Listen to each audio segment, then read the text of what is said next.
I just finished The Hedge Knight, the first novella in this book that I got, and I absolutely adore A Knight of the Seven Kingdoms as a story. This is one of the most enjoyable and just one of my favorite A Song of Ice and Fire little stories, just in general, even considering the main series. And the ending of this first novella is so unbelievably good and so thematically rich, and I don't understand why I haven't heard more people talk about this. The death, spoilers by the way, of Baelor Breakspear is one of the most frustrating and thematically rich moments in A Song of Ice and Fire, in my opinion.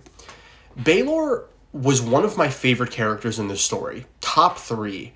And what I love so much about him is how he was genuinely a good person who wanted what was best for the realm and for its people, and he dies the most meaningless death possible, okay? He dies in a fight for an honor of a Hedge Knight, which is meaningful, but the reason this trial by 7 even started is just because the Targaryens themselves are a problematic family. Aerion starting this entire thing was so unnecessary, so unbelievably dumb, and it just didn't need to happen. It was just so unnecessary. And the heir to the Iron Throne, someone who would have been a great king, dies tragically to defend the honor of a good person because someone of his blood is just a terrible human being.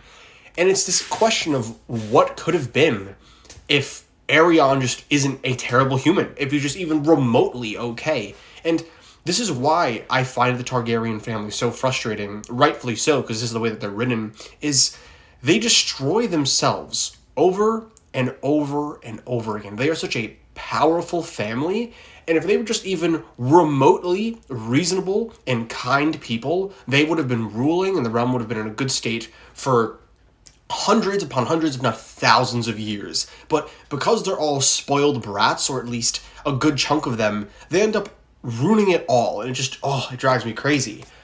But with that being said, while the death of Baelor Breakspear frustrated me, it was so well done, and for a split second, I hated Maekar, and then we get the ending of the Hedge Knight, where Dunk is talking to Maekar and just openly says, the way you guys live is flawed. The reason all these people keep ending up terrible is because you keep doing the same thing over and over again and expecting a different result, which is literally madness.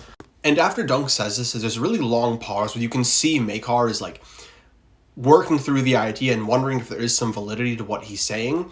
And the decision to let Egg go with Dunk shows that even though this family is so self-destructive, there still is hope for the future somewhat. Oh, and watching Dunk just beat Aerion bloody felt so good, so satisfying. And there was this really great moment where, for a split second, Dunk thinks about killing Aerion. He's like, I could do it, I'm right there, like I'm on top of him, his eyes are right there. And then he goes, that wouldn't be knightly. And that is so symbolic of the fact that in the main series, when people are in battle, there is this bloodlust that overtakes men, in which they basically become murderers, and it's expected and accepted. But Dunk in this moment denying that bloodlust and showing that you can rise above it is so symbolic of this isn't something that has to happen. All in all, as far as the end of Novella 1, this is one of my favorite little stories in A Song of Ice and Fire. There are so many fantastic and amazing characters that are so incredibly interesting and so thematically relevant to the main story. And I am so unbelievably excited to continue my read of A Knight of the Seven Kingdoms, and I will keep updating you guys like this whenever I make some more progress. Please let me know what you think about the Hedge Knight in the comments down below.